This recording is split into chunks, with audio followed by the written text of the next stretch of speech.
this is the highlight of tonight. This is the highlight of tonight, brothers and sisters. The Queen has touched down in the UK. Don't laugh, Sister Elaine. The Queen has touched down in the UK. So I say, get ready now to remove those cobwebs from the eyes, because this is what the sister's going to be doing.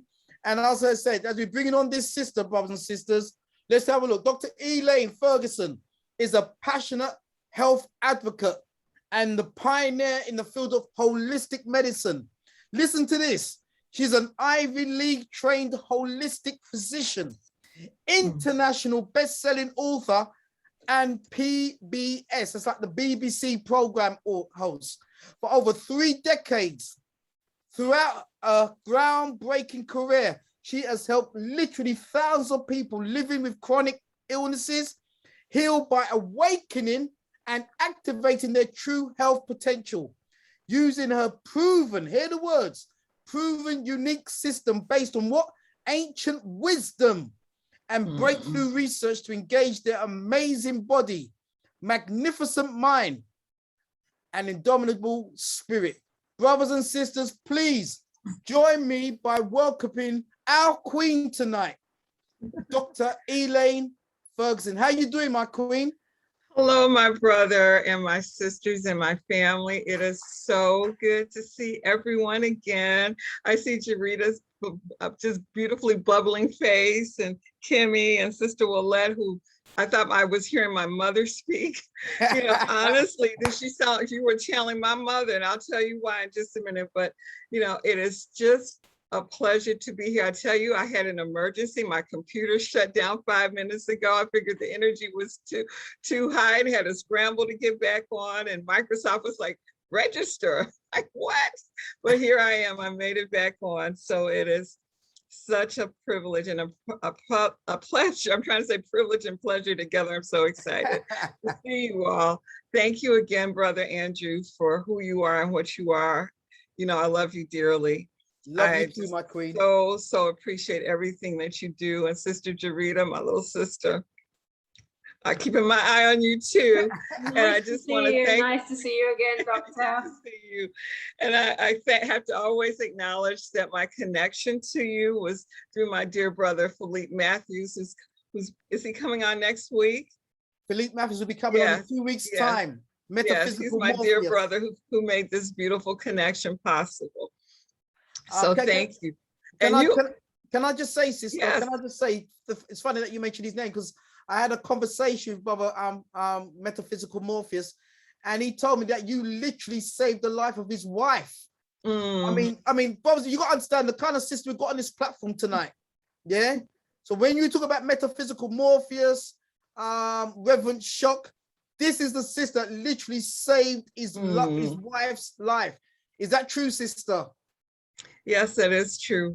She recently had a medical emergency and I helped her through it. So yes, it is true. Come on, my Queen. Sister, if you can get ready to share your screen, and I'm going to Yes, I will. I will definitely do that. And I just want to say before we begin that I have to acknowledge my parents. I always do that. And my mother was she didn't play. My parents were the children of the Depression age, and they did not have the opportunities to receive education as their aunts and uncles did. I had an uncle who was a physician. Many of my great aunts and uncles were teachers and ministers, but my parents didn't have that opportunity because of the Great Depression. So they were committed. They were overly committed to making sure my sister and I had the opportunities that they didn't have. And my mother did not play with the educators who made the mistake of trying to limit myself and my sister. My mother didn't play. She was very determined, very focused, and made sure that we had the essentials that we needed to become who we wanted to become, very much similar to what's going on with the Leadership Academy. My mother was unrelenting.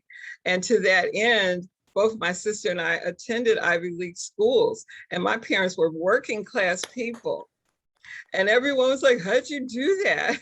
It's not a hard thing to do when you set the intention and make up your mind. And my mother did not let me, she didn't suffer fools. She did not let me feel sorry for myself when I had good reason especially during medical school when it was extremely difficult. And I would call her up crying. She's like, I don't want to hear it. You're getting through, period.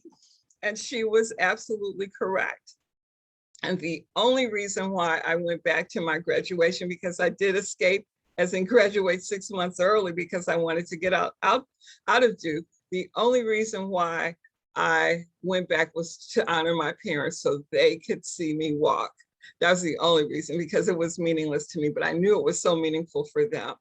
So thank you, sister, for sharing the importance of education. And thank you, Brother Andrew and Sister Dorita and everyone else for all that you do.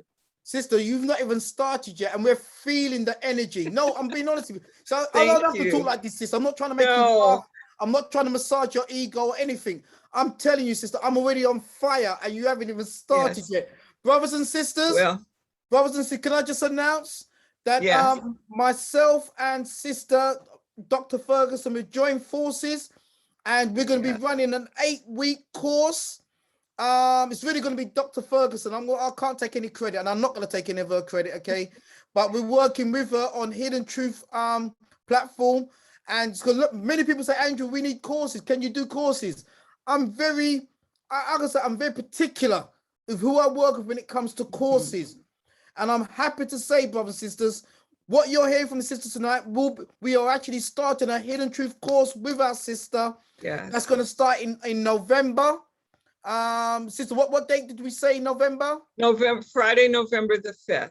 It's going to be for 8 Fridays, brothers. So I'm not going to be doing any popcorn Fridays in November. So for 8 weeks, we're going to give you the costings today. We are going to heal ourselves. And I only want people that are going to be serious. If you're serious about self-healing, this is the physician that's known worldwide. We're going to have the pleasure of working with her for 8 weeks on a Friday night.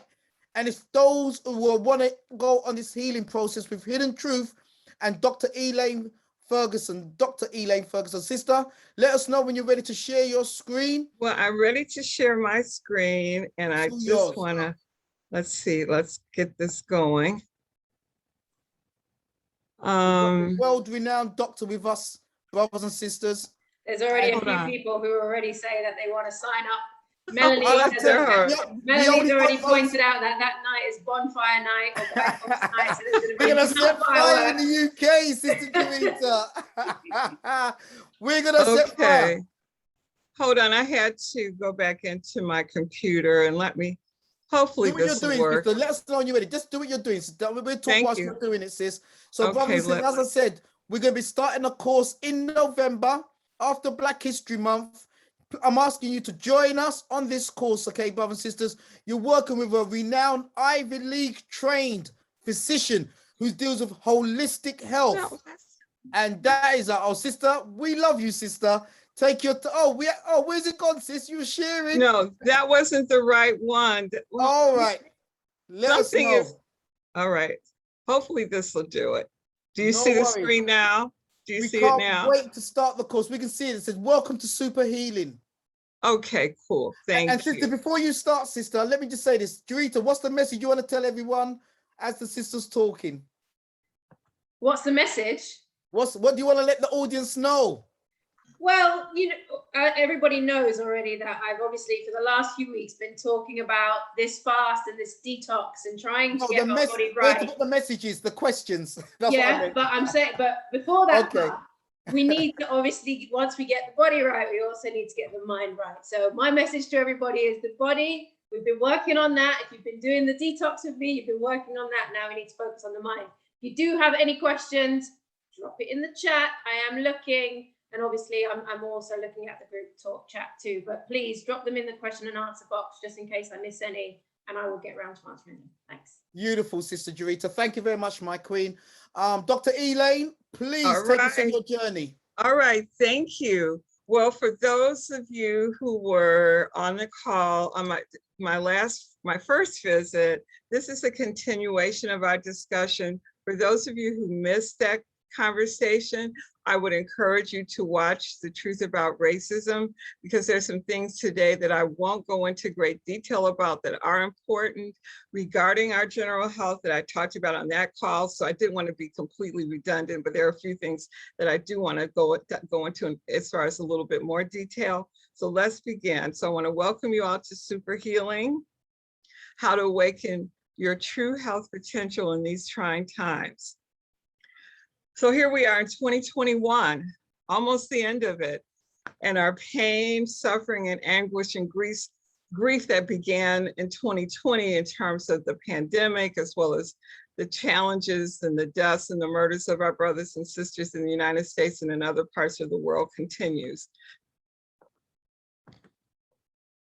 So are you worried about what's going on now, what's going to happen next? Has the pandemic stressed you? Most of us, yes, that's the answer. And are you feeling or being isolated and alone? And are you worried about your health and what the future holds for you and your loved ones?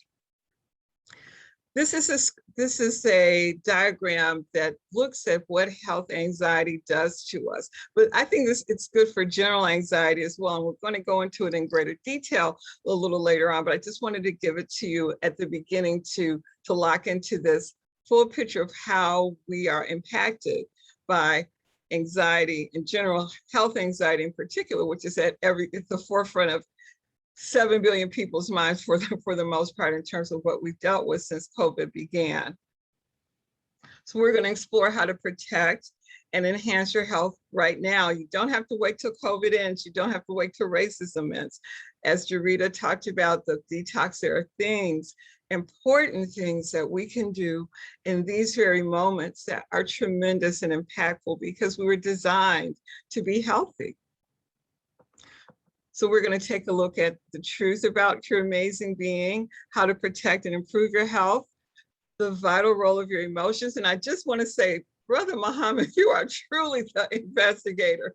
That video is about 11 years old, 12 years old. I think it was done in 2009. So I'm glad I don't have anything on the internet to hide because you would find it.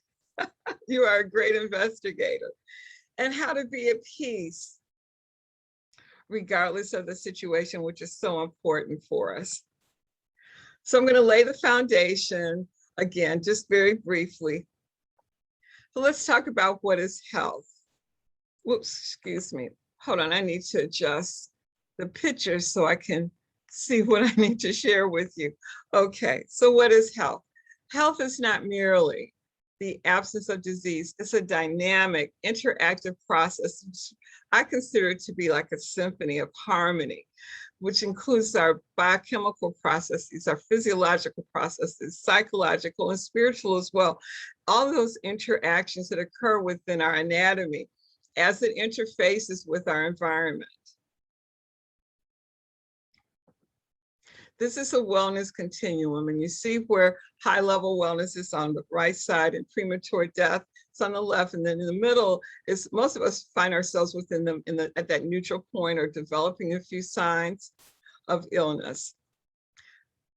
One of the things that I learned in medical school that is critically important to our wellness journey, to our health empowerment, to our healing, is to understand the truth.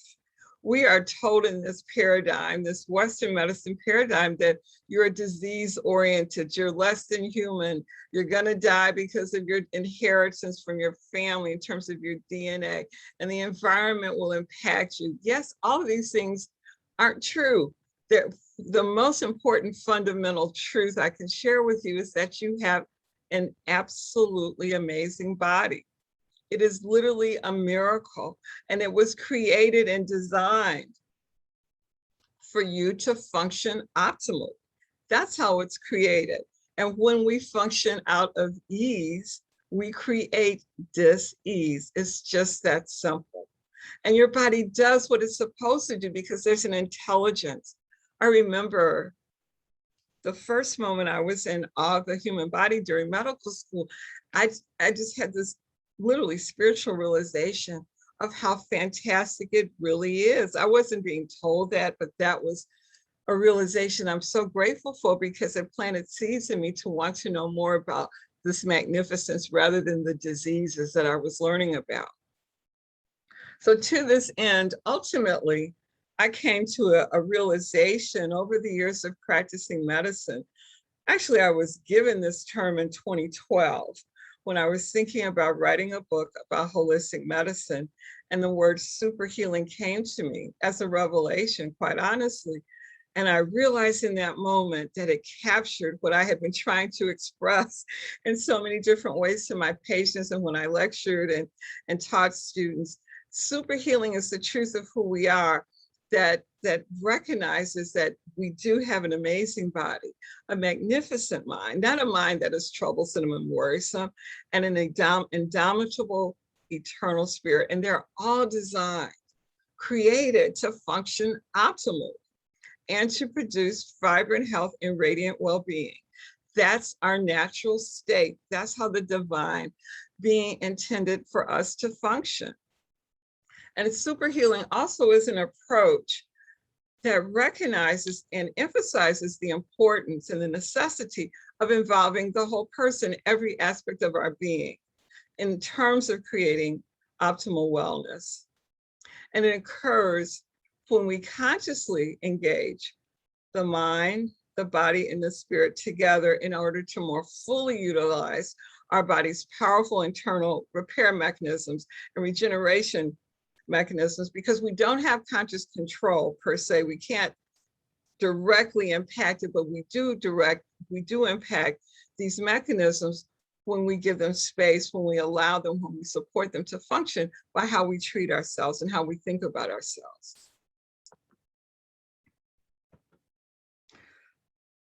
Super healing emphasizes the importance, again, because I'm saying this twice, because it's so important for everyone to understand how significant all of you engaging every aspect of your being is. One of the things that I discussed on Super Healing Secrets, the truth about what I didn't learn in medical school. And the first one of the most important things I didn't learn, I learned the opposite, that our bodies are controlled by our DNA, that we are literally imprisoned, and that the DNA controls everything. And it's like this dictator that tells the cells what to do, and there's nothing you can do to change it. Nothing could be further from the truth. We are, first of all, we're not our DNA. We're so much more than that. The DNA is literally the book of life, which helps us to function. And it is engaged and it becomes active based on the environment, the internal cellular environment that it functions in, not the opposite. So there's a whole new world in terms of a scientific approach called epigenetics that looks at the impact the cellular environment as well as the external environment that we live in, that we dwell in, has on our DNA. And it's quite profound. The DNA responds to the environment, not the opposite. And most importantly, and we talked about this the first time I was on the program, that the mind is not separate from the body. Actually, the spirit isn't as well. It was designed as one unit, not a mind, a body, and a spirit that Western science tries to convince us exist separately, but they exist as one dynamic unit. And your emotions aren't stuck in your head. That's what I was told, that there's emotions don't go past the neck, but that's not true. Whenever we feel an emotion, whenever we have an experience, there's a physiological response that impacts the entire body. And our emotions are extremely important in terms of our health and well-being. And your spirit isn't a figment of your imagination or a product of your brain functioning. It is the indomitable, eternal aspect of your being that existed long before you inhabited this body.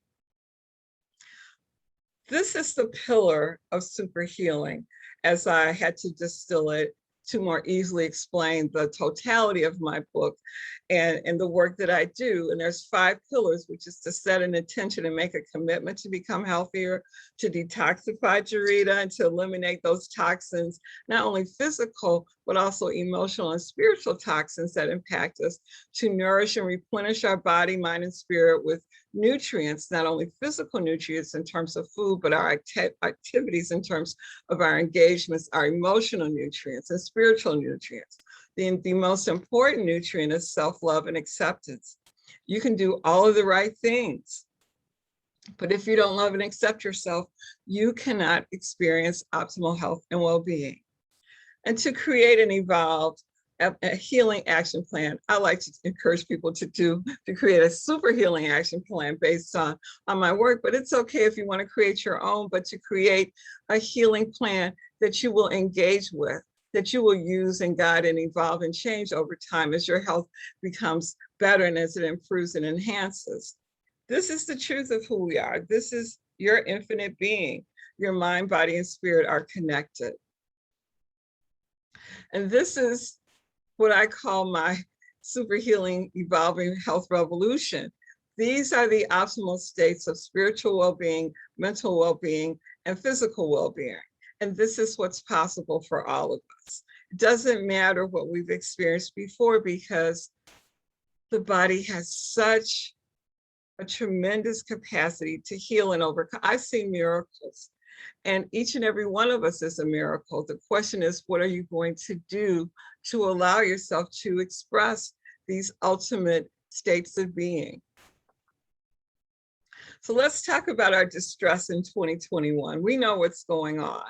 We have this pandemic. We have so much going on that's impacting all of us globally since the beginning of 2020, where we have personal loss. We have friends and family. I've lost so many people, not to COVID, over the last year. I can't even keep count. I know it's over 20 very close people in my life who've moved on to the next realm since the beginning of the pandemic.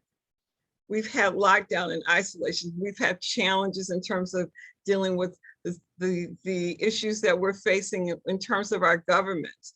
We have fear of the future. We have economic uncertainty. We have cultural uncertainty. We have a lot going on.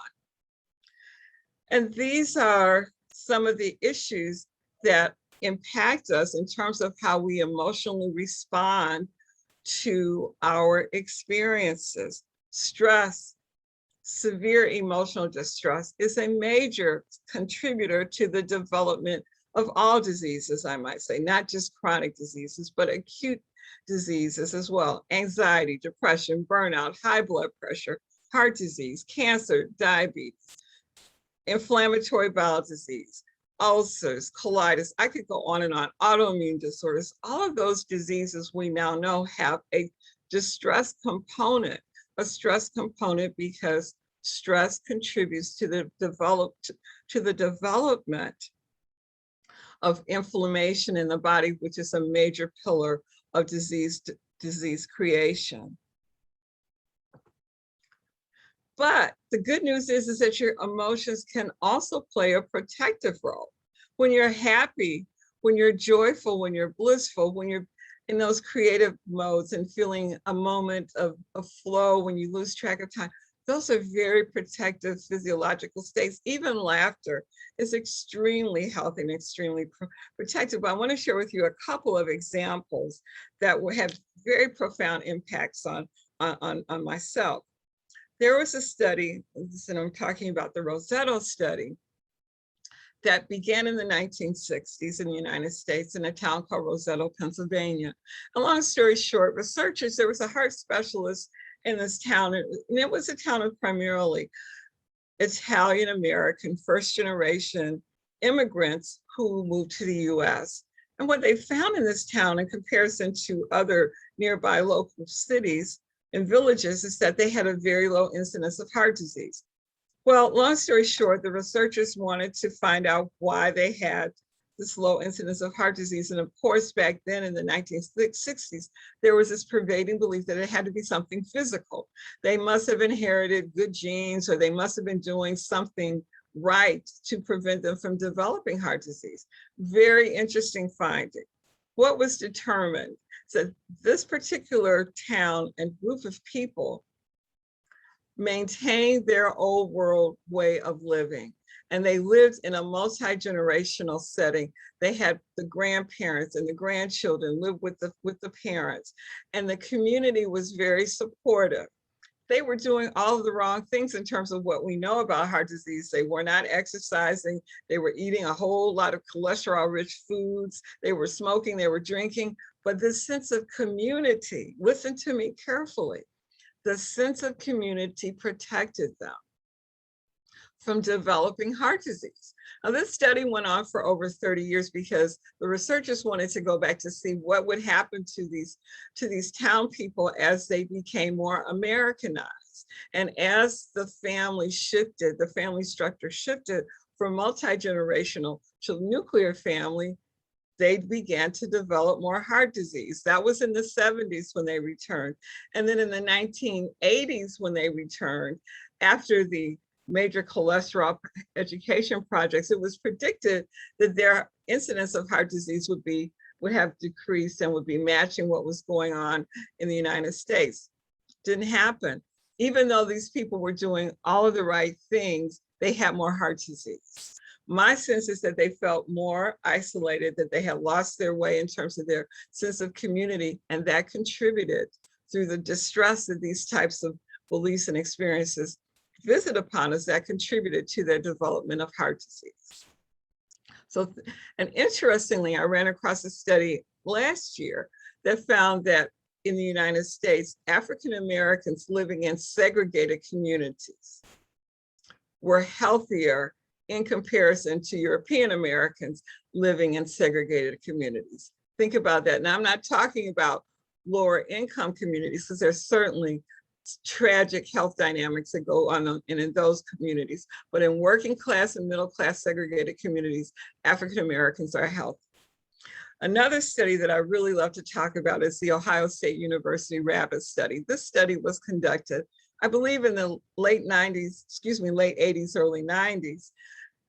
And this particular study was testing a new drug. So the rabbits were given a very high cholesterol diet, and a certain group were given this drug to see if it worked. That's what we do. We do animal studies, we do it before we do human studies. And there was a very interesting and peculiar finding in these rabbits when they were sacrificed and studied and evaluated for the effectiveness of the drug. What was found was that there was a group of rabbits who had minimal signs of heart disease. Now, I said they were fed a very high fat, high cholesterol diet, so the researchers couldn't figure out what happened. So they went back to the lab to explore what was different about these rabbits that showed no signs of heart disease, because they were all genetically the same. Well, what happened was, at the time that the rabbits were fed, and there were several rungs of cages, the rabbits on the lower rung of cages were taken out and petted by the lab tech who fed them, because she was a short person and she couldn't reach all of them. Well, no objective scientists wanted to believe that that was the case. So they repeated the study 2 additional times, and each time they repeated the study, they came up with the same findings. That simply loving and petting the animals helped to prevent the development of heart disease. It worked better than the drug. Now I'm going to save the hardiness studies for a little later, because I'm going to talk about those in greater detail. So let's briefly talk about racism, because it is an important factor in terms of our lives today. Despite the pandemic, we literally are living in 2 pandemics, and racism is a chronic pandemic. And as you know, it is a system of exploitative ethnic hate and domination in all of its blatant and subtle forms, and various diluted terms: prejudice, discrimination, unconscious bias, microaggressions, and micro insults, etc. But it's combined. This is why Black people and African people cannot, or anyone else for that matter, cannot be racist in Western cultures, because we do not have the power to inflict harm and control through physical force and psychological coercion collectively over the targeted persons or in groups. That's the difference. Racism includes physical, psychological, emotional, and spiritual dimensions that visits harm upon all parties involved, not just us who are the so-called victims, really the survivors, but the agent, the perpetuator and the maintainer of its existence. So with this expanded definition in mind, Racism is the most toxic, life-endangering stressor that Africans in the UK and the diaspora, past and present, experience throughout our lives from the womb to the tomb. These are some of statistics from the US. I do have some from the UK as well, but we know that every day 200 African Americans die prematurely. That's 1,400 excess deaths a week, 6,000 to 6,200 a month, 73,000 a year. We get sicker sooner, we die faster. This is true for Hispanics as well.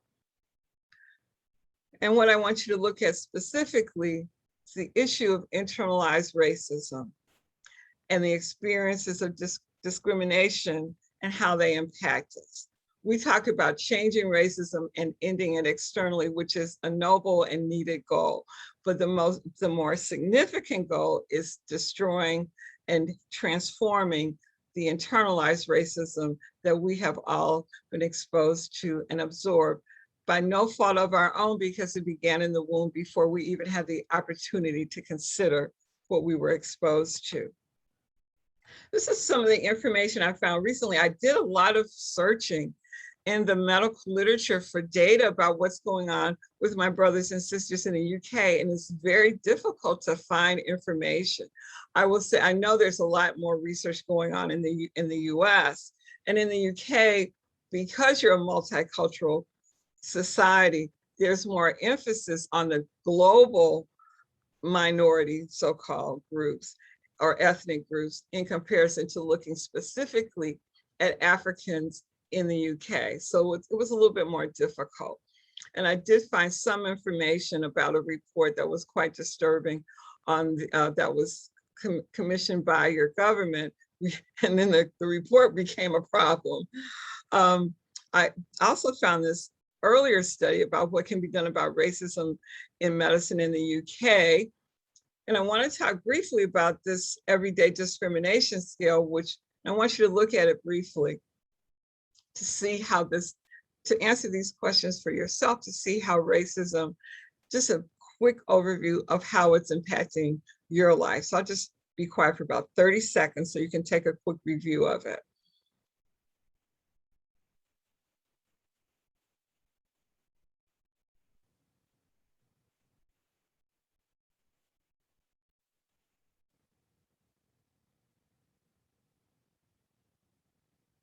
Okay. This is what Dr. King said over 50 years ago. Discrimination is a hellhound that gnaws at, I'll just say, Africans in every waking moment of their lives, declaring that the lie of their inferiority is accepted as the truth in the society dominating them. This is so important. It is the lie that we have accepted that harms us, because the spirit, the soul always knows the truth. So when you're confronted with a lie, it hurts, it's painful, not just because of your physical experience of the discrimination, but because it does not align with the truth of who you really are. So this is another study that was conducted in the US that found that the women who scored high on the everyday discrimination scale exhibited more what we call subclinical disease, meaning they were developing heart disease. They were developing cardiovascular disease in the carotid arteries, which are the main arteries in the neck, and in other parts of their body. Now, this is a study that I found that was conducted in the UK, and it found basically that among African people and people of color who had experienced discrimination, they had a greater likelihood of suffering from poor health and illness. That makes sense. Discrimination was associated with greater psychological distress. And psychological distress not only means impaired psychological functioning, but physical functioning, because again, we can't separate the mind and the body. Whatever we're experiencing impacts us physiologically. Okay, so let's talk briefly about internalized racism and what we can do to get rid of it. I want to share with you an example, because it's one thing to talk about studies, but the examples I find to be much more profound.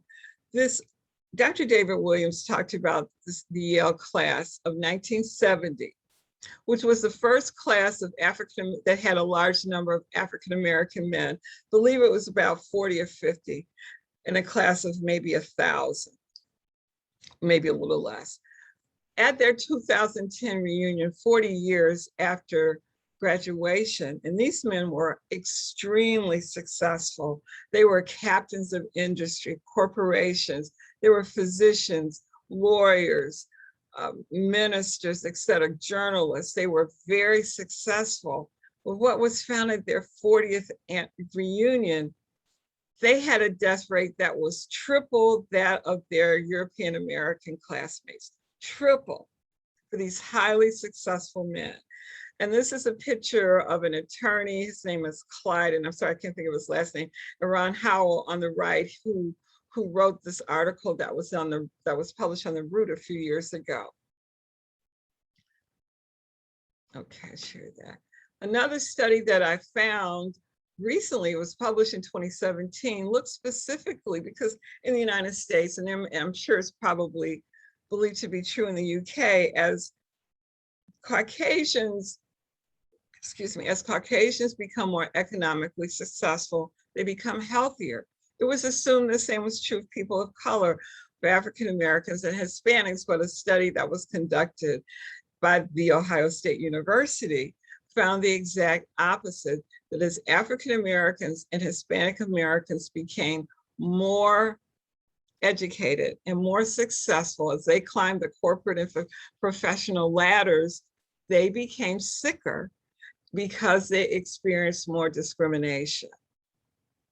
I can say I know that's true in terms of my personal experiences, as well as those of my colleagues, family, and friends. I see it happening. And I believe, I talked to one of my classmates from Brown.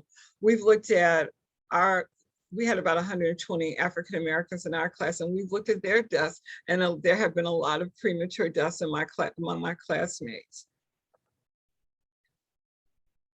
So here it is, African and African Americans who have higher incomes are actually more likely to face discrimination and experience worse health than those who have less money. It is our exposure, our exaggerated exposure to unfair treatment in the workplace, in the offices, in the businesses, in academia, that causes us across the professional scale to have greater illness and to die prematurely. Interestingly, I found this survey a few weeks ago, because we're moving to go back to the workplace. A survey was on slate.com. 97% of African American professionals said they don't want to go back to work. I'm not surprised. I mean, not go back to work, but return to the office space, because the great blessing of the pandemic, if we can, and we can call it that, is that there was reduced exposure to the workplace discrimination, microaggressions, microassaults, and people felt better and were getting healthier in that specific regard. Ron Howell goes on to talk about making peace. What do we do? How do we deal with this understanding of what's happened to our professional brothers and sisters? And he really talks about self-knowledge and growth and love. Those are the keys. We have to take care of ourselves. We have to love ourselves. We are the essence of love, and love protects us. That's the truth that I know. My hero, Nelson Mandela, says it best. We can't discreetly accept it. We have to consciously combat it within ourselves. I'm not talking about fighting it externally. I'm talking about combating the internalized structures that dwell within us. And we can do this. We can heal it. I will also share with you that there are those among us who have healed, and they've transformed their experiences of racism. I call them empowered African Americans, but we can call them empowered Africans in the diaspora for today's discussion. But they stopped that automatic knee-jerk response. That's just stress response where we release the hormones, the stress hormones that over the long term harm us. And they refuse to let these experiences define and consume them. They made a profound decision, set an intention to, and have the determination to transform their internal reactions. I look at it as changing it from a reaction to a response, because a reaction is automatic, but a response is an awareness of what's going on in the moment. We have a choice. They have an empowered identity, an incorruptible and indomitable self-acceptance, a deep and solid sense of self-worth, a profound self-awareness and peace of mind that transcends any situation. Our ancestors knew from the very beginning of their consciousness that our primary state of being is peace.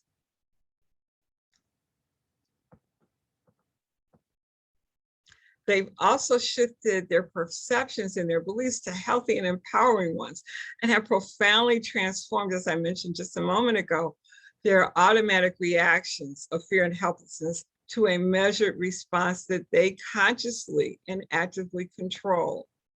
They stop focusing on how others treat and judge them, and they focus on their inner world and reality and the truth of who they are. They're resilient and they know how to flourish in the most difficult of situations because they love and honor themselves no matter what. This is so important. I mean, love is literally a protective force. I like to think of our immune system. The immune system recognizes self and non-self. And when we live in a state of love, our spiritual immune system recognizes those non-self, those lies as they come to us, and protects us and shields us from our absorbing them, because we're in such a state of harmony and resonance with the truth of who we are. And even though they experience racism and hostility, they don't care. They really don't care. I heard the motivational speaker Les Brown 25, 30 years ago say, your opinion of me is none of my business. And when I began to incorporate that, that was the beginning of my healing pathway to where I am now in terms of how I deal with racism. So they have 5 critical components you need to develop: the right intention, the right mindset, the right physical approach, the right spiritual awareness, and the right healing action plan. I want to share this with you. I love this picture. It's a father and a daughter. You may not know who she is. She's a very famous person in the United States. I'm going to tell you in just a moment. This is her father.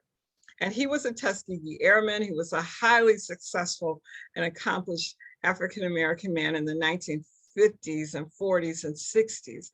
And he came to a very profound realization that he's only one person. He's only human, and he can't carry these burdens on his shoulder and function. And he's talking about the burden of racism. He decided he was going to be himself, and he wasn't constantly going to be on his P's and Q's. And if being Black was a problem, it wasn't going to be his problem. It was going to be other people's problem. His name is Emmett Rice, and he's the father of Susan Rice, who was the National Security Advisor during the Obama administration. And small world for me, my family doctor is her uncle. I just found that out recently. 2 of my most favorite musicians said it the best. I just happened to see a couple weeks ago Quincy Jones's wonderful, wonderful documentary on Netflix. I advise you to watch it if you haven't. And he said this in the middle of this program, and I had to share it because it is so true. He was talking about his experiences of racism in the 40s and the 50s, and what he and Ray Charles, as they were traveling around the world, literally as members of the Count Basie band, what they decided that not one drop of their self-worth was going to depend on anyone's acceptance of them. That's profound, and it's healing, and I believe why they were able to survive for such a long time and have such successful careers in the music industry. So I want to talk about these characteristics that are so important and so helpful to help you more fully understand what's possible for you, because these resources are available You don't have to create them, you just have to allow them to be. When you remove the toxins and focus on the positive, these things come forward, because this is the essence of who we are. Hardiness, flourishing, resilience, and the spiritual aspects, as I talked about, love and the other ones that really are our protection. So hardiness is a very interesting concept, and I'll just share this with you very briefly. At the University of Chicago, my alma mater, a psychologist was doing work for the AT&T Corporation, and during this study, there was a divestiture, a breakup. It was a federal government ordered breakup of the company. So it was a very stressful time, and people started having heart attacks. They had so many heart attacks at the corporate center outside of Chicago that they set up a cardiac unit. And this was a very, what we would call, homogeneous population of primarily Caucasian men, middle age, who were making good money. So, but there was a difference. There was a certain group that was having heart attacks, and there was a group that wasn't, and they all looked the same. So the researchers were asked to find out, what's the difference between these guys? We don't see the difference. And what they found is very interesting. 2/3 of the managers had signs and reactions of stress. They also had, major changes, heart attacks, depression, suicide, divorce, while 1/3 of them were thriving under these conditions. So what was the difference? The thrivers had a sense of commitment. They were committed to themselves and to their jobs in a healthy way. They felt in control of themselves and their responses, not in control of the external environment. And they felt this difficult situation was a challenge. So they had a totally different physiological response that protected them. And the researchers went on to conduct other studies in other settings and found these findings were consistent across all populations, that when people had this certain mindset of commitment, control, and challenge, that they were protected from becoming ill.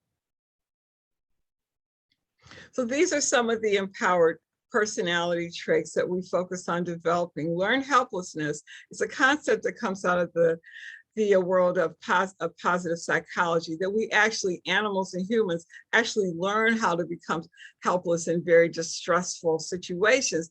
But the good news is that you can unlearn it and learn how to become optimistic and develop the characteristics that are listed here to become more resilient, hardy, flourishing, to overcome and to have fortitude.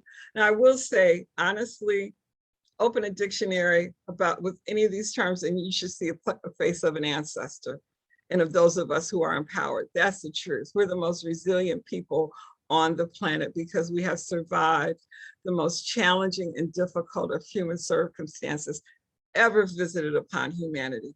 And we forget that. We don't take it into consideration in the course of our daily lives, how we are here because of what our ancestors survived. It is so important to put our experiences into that context, because it strengthens us and uplifts us with the truth that we're far more capable of overcoming than we give ourselves credit, and we don't have to get sick. Last time I was on, Brother Andrew asked me about identity, and we're going to get into that, about the resilience that he found in his experience of learning the truth of our history. And this comes from a study that was conducted by an African-American psychologist in the US. She found and she documented the importance of teaching our children very early on about racial pride, about our heritage during their growth periods, because it makes a tremendous difference when our children go out into the world. I mean, it makes a tremendous difference for us as adults as well. When we go into the world, we are more resilient when we know the truth of who we are. And having community support and strength, as we do in this beautiful platform, but also within our families and in our other structures in terms of our friends and our social groupings. So when we are having an experience of racism, for the most part, we just get stressed because that's normal. That's what happens. It happens because no one ever told us we had a choice. When we're empowered and we've grown into this empowerment, that stops, that's over. You're in a moment of awareness. You see the act going on and you're relaxed. I know that sounds perhaps difficult and impossible, but it is possible, because this is the nature and the truth of who you are. It's possible to tap into that peaceful state of mind while you're experiencing it and addressing it. Because people often ask me, well, what should I do specifically? What are the words I should say to stop this from happening, to stop? It's not about the words that you speak. That's the important thing. Your internal guidance will give you the words to speak in any given situation when you give it the pathway to speak to you. That I know to be true. But the most important aspect of this experience is your awareness, and you're taking the moment to respond in a way that isn't triggered, because you are protecting yourself internally from releasing the stress hormones that cause the damage.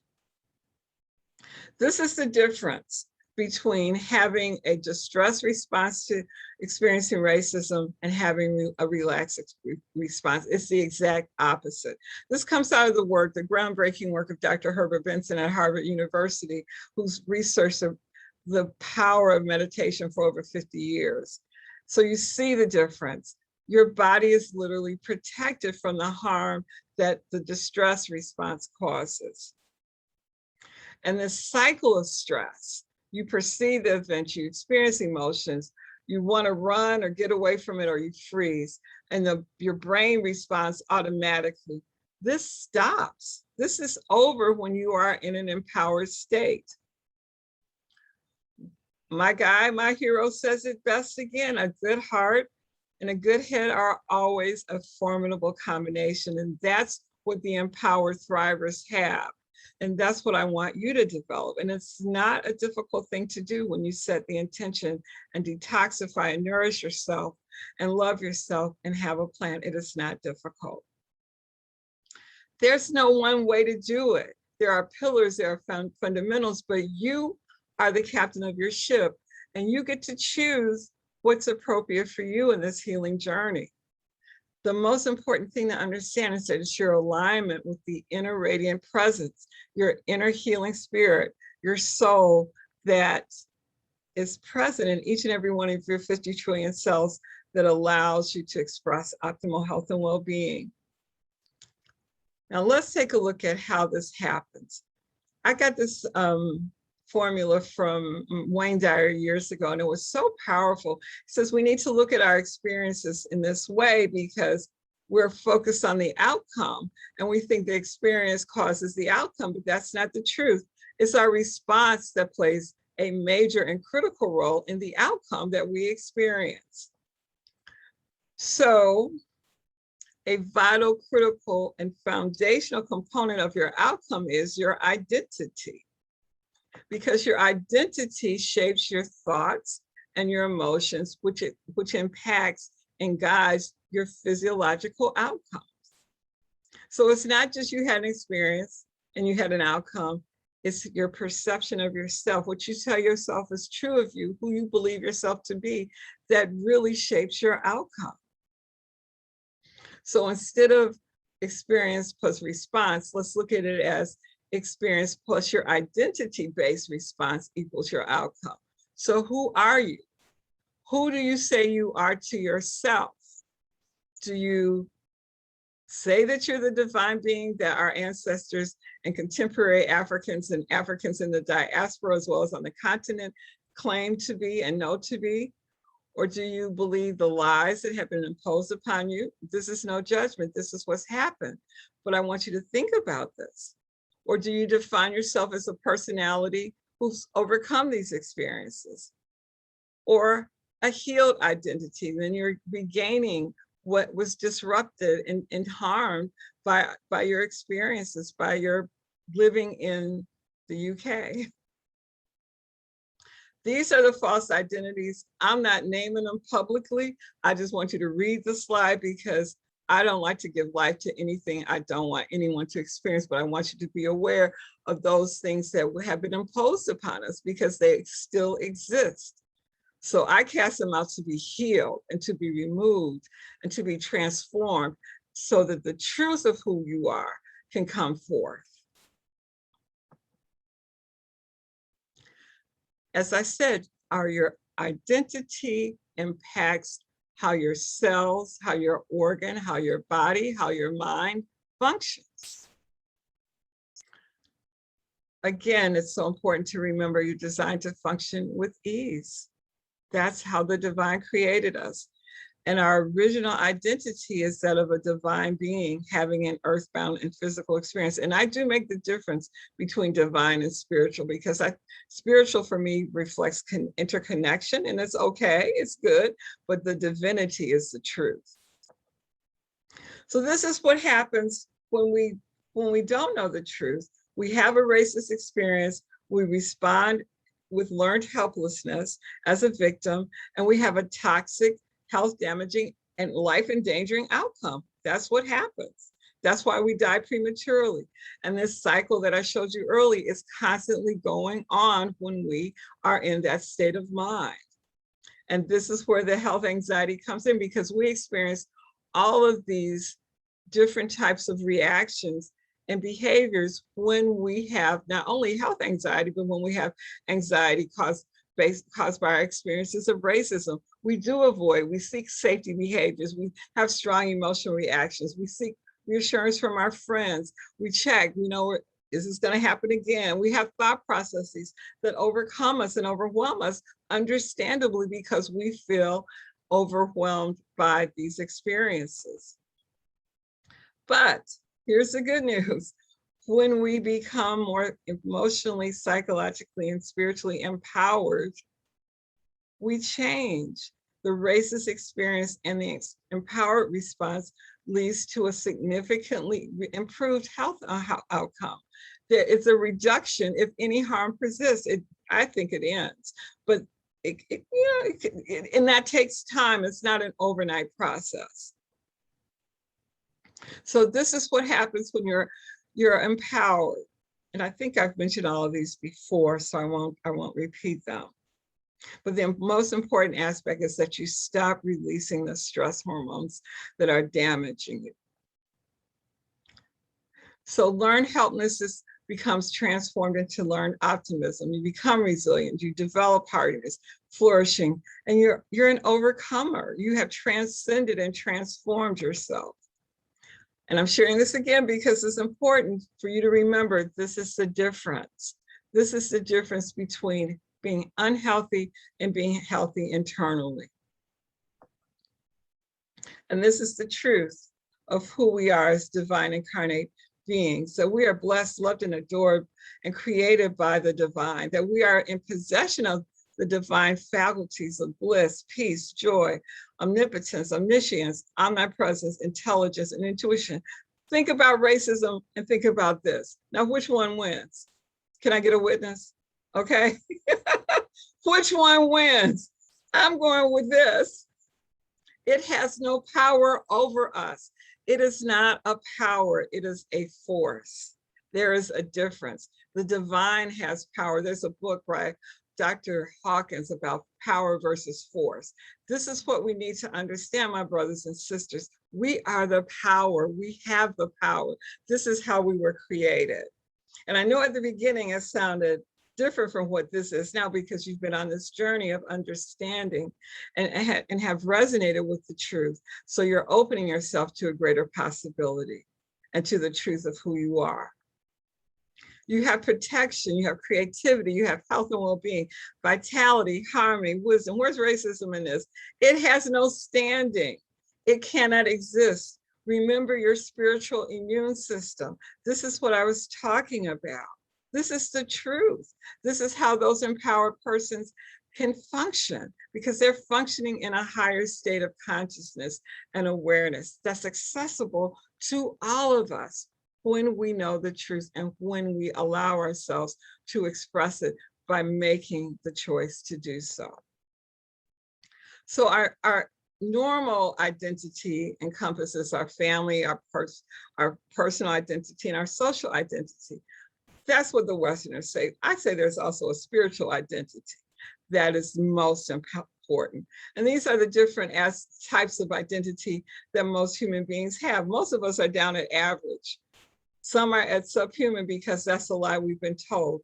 A few are at the level of feeling empowered and that they can manage racism. Some are at the spiritual level where they feel more interconnected and recognize that, but they haven't gotten to the ultimate state of knowing the truth of who they are. So these are our characteristics in addition to the empowered ones. We are love. That's why love is so important. Love is the power and love is the force. And we have wisdom, intelligence, and intuition, and we function in harmony, and we have vitality.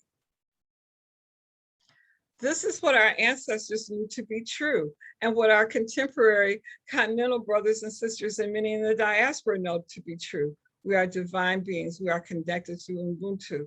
And then we have a collective as well as an individual identity. But the most important is the divine. So this is where I want you to be. This is what's possible. This is the truth. You can have a racist experience and you're divinely empowered and you're healthy. It doesn't hurt you. As, oh gosh, I can't, the rapper, can't touch this. You know, that's the truth. You can't. That's the truth for us. We want to put an end to this victim response and the harm that it causes us, the shortening of our life, the pains that we live with. We don't have to do this anymore. We don't. And I want to show you a profound visual example of the power of thought. I love this scientist, Dr. Emoto. I think I shared this before, so for those of you who saw it the last time, please bear with me as I share it with those who didn't. This speaks to the power of thought. Dr. Emoto is a very open-minded scientist in Japan, and back in the 90s, he wanted to show how thought impacts water, because water is one of the largest substance present on Earth. Our bodies, is at least 75 to 80% water. So the picture on the left, he devised a very sophisticated technique of freezing water and taking a picture using a particular type of microscope. This is a picture of polluted water. It looks ugly. I mean, it looks damaged. However, the picture on the right is the same water after it had been blessed. Look at the transformation. That's the power of thought. And think about the thoughts that you said to yourself that were not too nice or kind or loving, the toxic thoughts. And that is how the water in your body, not only the water, but all structures are impacted by thought. That's what you're doing to yourself in comparison to loving yourself. This is the greatest representation I can tell you and show you in terms of the difference. Look at the difference. And it's just not these words. I'm going to show you some more examples. Look at the top. Look at what all these words that are toxic. Look at heavy metal music. We can replace that with gangster rap. That's the truth. You make me sick, I will kill you. How often have we said to ourselves, I make myself sick, you make me sick? How often have we said those things to ourselves? And worse, look at Adolf Hitler. And look at Mother Teresa. Look at love and appreciation, look at thank you. That's what the transformation to our divine consciousness does to us internally. That's the difference. Brother Malcolm X said it the best, and I would encourage you all who haven't seen it, it's on Netflix. There's a beautiful documentary on the relationship between Malcolm X and Muhammad Ali called Blood Brothers. It was so good, I watched it twice the same night. We need more light about each other and ourselves. Light creates understanding. Understanding creates love. Love creates patience. And patience creates unity. I would suggest to you what I said about the segregated communities is true for us because we have more love in those communities. We love and protect and look out for each other. That's what happened to me in my childhood. It's a very different time after segregation ended and integration began in the United States for African Americans. Those communities dissipated. But for me as a child, I felt loved and protected. And I knew it. I didn't have, nobody told me that, but I felt it. So we're going to talk about those transformational shifts. These are the same super healing principles that I've transformed into how to heal racism, basically. It's the same ones. And the truth is this is your power to heal and to overcome anything, not only racism, but anything. So these are the holistic skills that we focus on helping our clients, our family to develop, to identity heal. That's the most important thing. Self-love, to shift the mindset and transform our life. So those are the primary pillars of the programs that we put together. I know people want some tips for us in terms of what to do immediately before you begin the journey with me, but this is what you can begin to do today. Start paying attention to yourself. Stop dismissing what your body is telling you. The body whispers, "You're tired." Brother Andrew speaks, "You need to take a week off." Brother Andrew, I'm messing with him because I love him and he knows that. I'm listening there. Don't worry, I'm listening. I know you're listening. And when we don't listen to the body, then it screams at us with a dis-ease because we didn't honor those simple, quiet, gentle messages it was giving us. I mean, it's true for me. I've done it. I got to get this done. No, honor your body. It's so important. Someone, Brother Andrew sent me an email from someone who said, based on the first presentation I did when I talked about pain and that we should honor our pain and speak to our pain, that she did it and she saw the difference. Body's very responsive. I speak to my pain whenever I have a muscle ache, because that's all I get these days. I don't get sick. I haven't had a cold in 6 years, five and a half, almost 6. So I know I'm not getting COVID, never even worried about it. Because when I get a sniffle, I deal with it. I take care of myself. And when you have pain, I respond to it. I respect it. I don't resist it or deny it. And it makes a difference. So these are the other things that you can do. Do what you know you should be doing in terms of taking care of your general health. That's important. You just can't say, I'm going to fix my mind and not do everything else. Anything else. It's a comprehensive, life-changing and life-enhancing approach. And you focus on what will help you to relieve and prevent your distress. That's the most important thing. And as I had said at the beginning, loving yourself is the key to all of this. And I'm not talking about love through this personality, because the personality is confused. The personality in terms of the identity that has been imposed upon you. I'm talking about loving yourself from your soul and your spirit. That's where it comes from. And that's the truth. And that love is transformational, where love from personality is supportive and confirmational. The transformational love comes from loving ourselves through our soul and spirit. So these are the skills and the things that we do in our programs. And this is what you can develop and create. Stop being reactive and become responsive. That's the next important aspect. And I think this is just another example of some of the things that we do in terms of helping our clients to become healed. I've shared that with you. I think this is a duplicate. So I'm going to stop. Wait a minute. Let me go through faster because there's one more thing. There it is. Sorry for the duplicate. Well, let me go back. Yeah, so we're going to talk briefly. And Brother Andrew, I sent it to you. I sent you the link. If you can pull it up when I finish and share it on your screen, or I can do it, whatever way you want me to do the offer page, we can do that. But this is what he was talking about at the beginning, what we're going to do for my brothers and sisters and family on the other side of the pond, beginning November 5th for 8 consecutive Fridays. We're going to share with you what we did, which is our healing circle. We do have other services and programs that we offer, but we began over here back in June with 8 weeks healing series circle, which I had no idea, quite honestly, and I'm saying this most humbly, how profound it would become. I thought it would be, I created this to discuss and share and create a healing and safe space for my brothers and sisters over here to talk about racism in different aspects. But what quickly became apparent is the power of the group in terms of promoting healing. I have worked with groups in terms of meditation groups and other healing groups and circles, and yes, it's been quite powerful.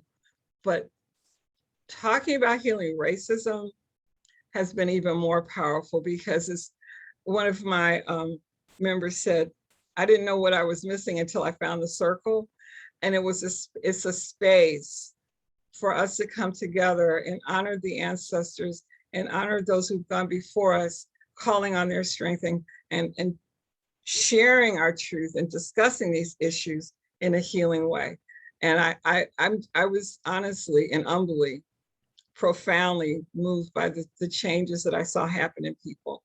You could literally see their faces change by the end of the series in terms of their healing. So, Brother Andrew, can you pull up the page? I'll try and get it done. Carry on right now, sis. I'll get it now. Okay. Well, Jarita, I will answer any questions and get a quick sip of water.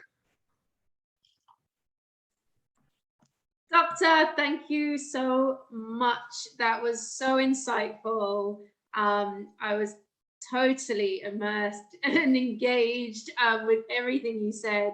I think all of us at some point have experienced some sort of, even if it isn't racial stress, but we've experienced some sort of stress or something that we could at that point relate to. And everything that you've said, I've just gone, it's like set off a little light bulb in my mind. So it really was an excellent presentation. Thank you. We had lots and lots of comments in the chat come through while you were talking. And I guess going back a little bit from where you were obviously talking about physical contact and physical touch, and how important that is. And obviously when people get together and we do have physical touch, we obviously release oxytocin, which is a feel-good hormone. But Sonia put something on there that I felt was quite profound. And she said, touching and hugging is so important, but obviously it's the weapon that's being used against us now with this whole social distancing issue that we're having. So if we can obviously get out there and hug people, and even hug trees. I know we had a presentation a few weeks ago about going out and hugging trees. Before it starts to get too cold, we might want to do that. Can I share something? Because it's just coming to me. I saw there was a doctor, I can't think of his name, Dr. Amen, Daniel Amen talked about this on one of his recent PBS programs. He said, what we can do to stop that sense of not being hugged is to actually hug ourselves. And he talks about doing an embrace that it starts here. It starts here, and then you embrace yourself and you just go from one side to the next, and you embrace your body, you touch yourself in the absence of being touched by another. And that can make a difference too. Wow. One question now. Start here and then cross. Start here. No, because this is what mothers and fathers do when, oh, you, my precious child. Start there and then embrace yourself. My brother, Brian Bino, always does this on our healing circles when we're meditating. I call him King Tut. He's probably on here today. I think he is. But this is a very, very comforting way to relieve ourselves of the sense of not being touched. Okay. I did have one question, which I attempted to answer myself, but I will pose it to you anyway. The question is, do you think women who have PMS or irregular cycles, can these techniques help to support them? I responded and said that obviously a lot of that is to do with diet, but is there anything else that you might be able to add for that? Well, yes, anything that we do to relax and heal ourselves can help any symptoms that we have. PMS is quite a complex issue because there are physical as well as psychological dynamics, and there's some There are dietary issues as well. Some of it can be vitamin D deficiency. Some of it can be trauma, memories of trauma that impact us. There can also be other vitamin deficiencies as well as inflammation and hormonal irregularities. So it's a very complex, not one answer fits all or one solution fits all. So person should look into those other dynamics that I mentioned, aspects that I mentioned. Mm-hmm. I think that is all of the questions I had in the box. Clearly, oh, wait, no. Hands are up, hands are up. Go ahead. I can see you. I was not letting you go without asking a question. So thank you. Waiting patiently. I actually lived in America for 20 years. When you were talking about more money, more success, more problems, I was an absolute classic example. I sat here thinking, this woman has backread my life, my story. Subsequently, I developed high blood pressure. I then went on to have uncontrolled blood pressure, which meant my heart stopped and I ended up in a coma for 5 days. Oh my goodness. When I woke up, I made a conscientious decision to change my life. I actually put it in the chat. And I said to my then husband, we need to walk away from this. And, he couldn't wrap his head around that we had done so well in a country in such short time, and he was going to walk away from it. But ironically enough, what I learned with living in America and actually being able to go there and be quite successful, you're correct. I never experienced direct racism in all the time that I lived there, because my external social network was with all Black people, all middle class, primarily well-educated, well-established, so I actually didn't have to deal that much. It's really strange because living in this country, you deal a lot more with white people. But when you're in that group, you really don't have to function outside of being with your own. And we had a lot of camaraderie together. Yes. But the stress of keeping in a business setting where you're keeping that racist element at the door really took its toll on my health. And I made a promise to myself, just as I knew I was dying, that I said to God, first of all, please don't let me die and leave my 12-year-old daughter. That was one. And then secondly, I said I would make a change, because people have said to me, how did you walk away from everything? And now you do voluntary work for children. Well, to be honest, it gives me such joy. It's crazy. Yes. It's one of the most fulfilling things ever. So when you talked about the joys and the happiness in finding who you are, where you are, and what makes you, it makes me feel alive and living. And every time I look at a little child, albeit reluctantly doing something that we know they should do, but they don't want to, my heart is just overrun. So for people that are seeking and want to improve their life, to be able to live a life where you can contain racism, and I had to learn the hard way, unfortunately, it's worse here than it is in America, because it's weirdly insidiously there. You can't often put your finger on it, but it's just constantly there in the genetics and the DNA of everything.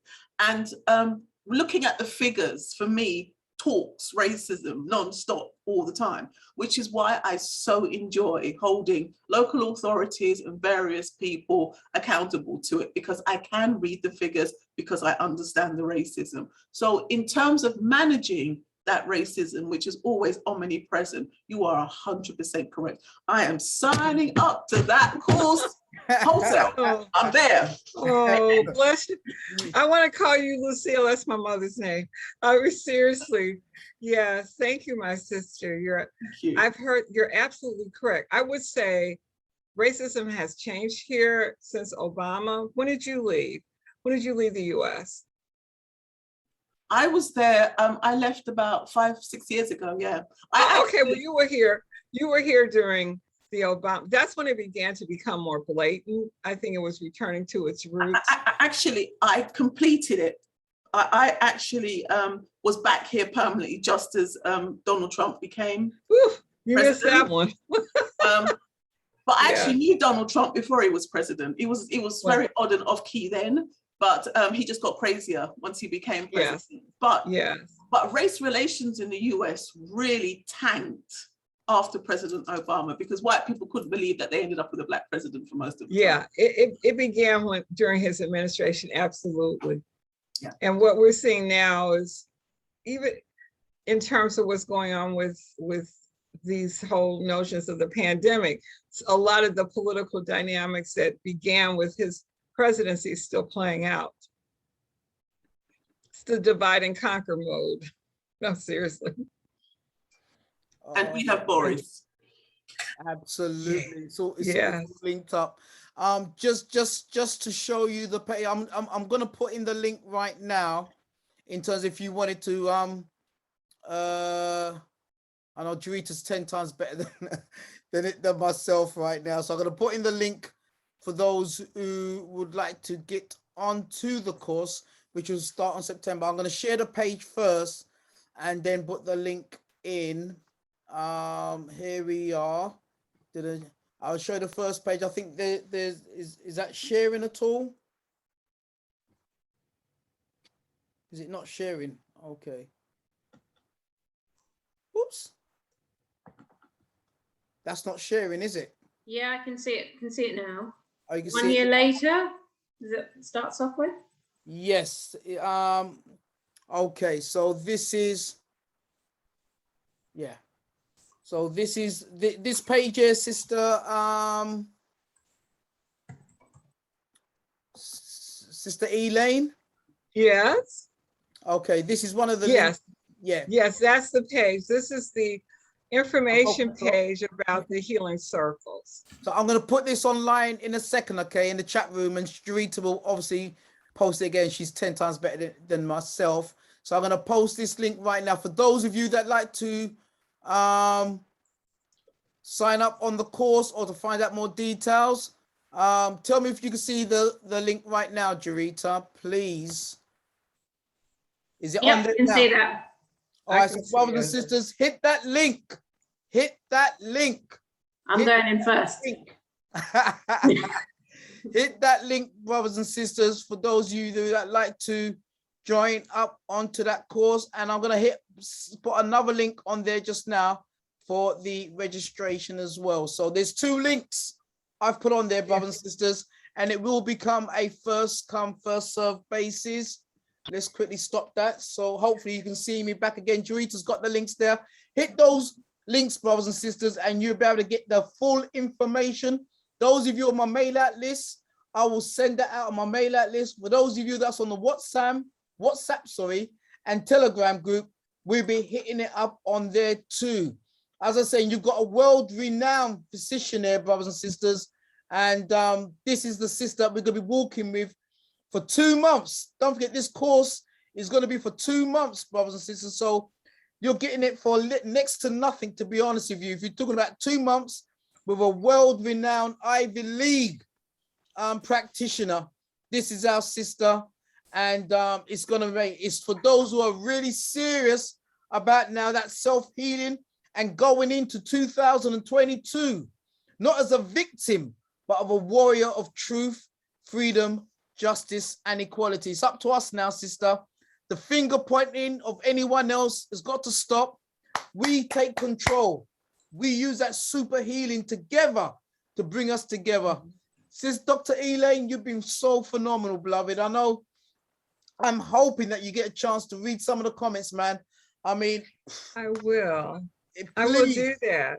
May I share one more thing before I forget? Come on, sister. I have a bonus.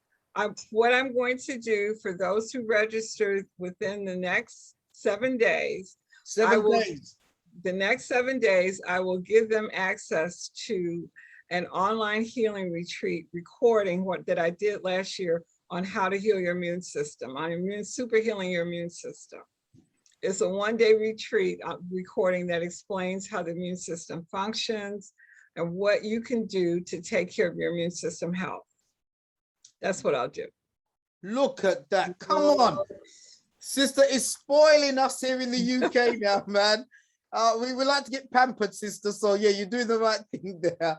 But brothers and sisters, you know, this is the UK now working with the US on an 8-week course, designed and delivered by our Queen, Dr. Elaine Ferguson, MD. And brothers and sisters, it's gonna be an amazing time. Wow. I just got to thank all of you every single time that we do this, man. I mean, brothers and sisters, please, if you felt our sister, if you felt our queen tonight, put down some noise, put down something positive. If you say, sister, that was smelly, blouse and skirts, I don't know what you want to say, man. Let the sister know we've just had the fantastic Dr. Elaine Ferguson with us today. Jeez, come on. Thank you. That's our queen, and she's coming back to us. Sister, read those comments, man. Feel the soul, man, because we need people like you, sister, that are willing to stand up and tell us the truth of how our super healing can be within our control. We don't have to live in a world of politics of fear. People are cashing in on selling us fear, sister. Yes, absolutely. And thank you. Thank you again. I just saw a question. Is it in dollars or pounds? It is in pounds. We set it up so you can pay in pounds, so it's not a problem. But Brother Andrew, you know I love you dearly. And I just am so pleased and really honored to be able to be a part of the work that you're doing. I haven't told this story. I told you this story, but divine appointments happen, you know, and we know it when we feel it. And I know this is a divine appointment for me. A year and a half ago, I was on YouTube because I don't watch TV. I'm done. And I was on YouTube and a caller popped up into my queue and I started watching him. And when I asked you if you knew him, and actually I remember now I had seen you on one of his videos. So we were supposed to meet. I am very, very clear on that. And you know, I'm sorry for those from other parts of the Caribbean, but I'm particularly partial to Jamaica. Very partial. My second home, and seriously, it's my second home. I love Jamaica. I got married in Jamaica, so you know I really love it. Took my parents to Jamaica. I really love it. Wow. Big up, sister. Yes, I love Jamaica, Ma. I'm gonna order some of that Black Mountain coffee. Blue Mountain coffee. Thank you. Yeah, man, a real conversation, Brother Andrew. We had a real conversation tonight, and when the sister was talking about being in America, and there's a level of fakery and pretense when you're chasing money. You know, money, I tell my children all the time, money is not real. Try not to make too many decisions based on money. Make decisions based on people and service to others. And so I can identify when the sister was talking about the work she's doing with children, because I found the same thing. I used to have my business, 2 stores at one time, workers to pay, security to worry about here in Jamaica and all of that. And it can be quite overwhelming because every decision you're really making is really centered not around love and service to others and what is real. You're really making decisions about money. So when you talked about response versus reaction, you know, that was very powerful for me. So thank you, sister. Thank you so much. Thank you. We thank you, Sister Clarion. That's Sister Clarion from Jamaica, as you see on the screen there. We thank you. Yes. We want to thank our Sister Susan. We call her our warrior of education and opportunities for our young, our next generation. Sister Susan, is there any final words you'd like to say tonight? Thank you so much for inviting me. Thank you, everybody, for actually listening to me. And remember, the power starts in you. You are divine. You are truly divine. And, you know, live your best life. Make sure you take somebody with you on that wonderful journey. And just remember, white people know more about us than we know about ourselves. It's time for us to actually get in contact with the God that lives in us and manifests itself every day in who we are. Thank you. Fantastic. And you know, we've got to give a big shout out to our next generation coming up, our songstress, our beautiful queen, Sister Kemi. I don't know if she's still with us today. Is Sister Kemi still with us? Okay, no, I'm still with you. I'm still here. Oh, your Sister Kemi. How are you I've had doing, to put everything back, so I'm taking the camera off for now. But thank you again for this evening. It was just like very encouraging, and the doctor as well. Thank you for your words. Just a great evening. and Sister Elaine, Dr. Elaine Ferguson. What's your final words to us in the UK, beloved? We're getting ready for our course in November, but what's your final words to us on this platform? We've still got nearly 400 people on the platform. What would you like to say, your closing words, sister? What I would like to say is I love you. And thank you. Thank you for being who you are. Thank you for being strong. Thank you for being. This is no easy task to be in these bodies during this time. For such a time as this, we are here to heal the world. And by virtue of the fact that you exist, we are, and we will do this together. That's what I like to share. So thank you. Unity, brothers and sisters. My pleasure. Unity worldwide on this platform, brothers and sisters. And don't forget, brothers and sisters, next week, we're keeping it UK next week. Robin Walker, one of the greatest Black historians that the UK has ever produced. He's going to be doing a special keynote address next week, the 5 great Black icons